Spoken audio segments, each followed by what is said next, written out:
I think the approach that we've taken at Club One is just risk management. We have a very solid, well-articulated, large font waiver. We want people to understand their risks. We have signage that indicates the risks involved in exercise, that people have perished and been injured and get hurt at times. We do things like a quarterly operational standards of excellence inspection of every site, that we check everything that there is in the site with regard to safety. Are the eye wash stations easily accessible? Are there any trip hazards? What's the spacing on equipment? Is there anything that poses a potential risk based on normal use? So, I mean, we go through these things in great detail.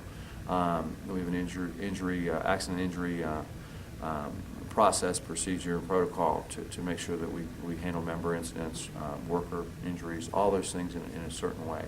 I think during the Great Recession, there was an increase in not necessarily litigation, but people wanting something from a business when something went wrong to them, even if it wasn't the business's fault as much. So an example would be if I had a member have a seizure. Well, he fell, and he fell on another member. Now, there was no way I could have prevented that injury. There was nothing I could have done to foresee that risk. So the member that was fallen upon wanted the club to pay that he was injured in my facility. That's an interesting situation because it wasn't my fault. It was an act of nature. It was another person, not an employee. But there is sometimes an expectation that if it happened on your property,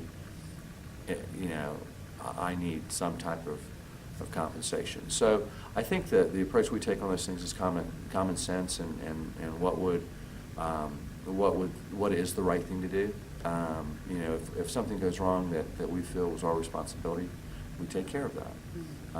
In that particular case, I believe I did something nice for the member because I don't want any of my members to get hurt in our property. But we have seen an increase primarily in 2009 and a little bit in 2010 and less in 2011.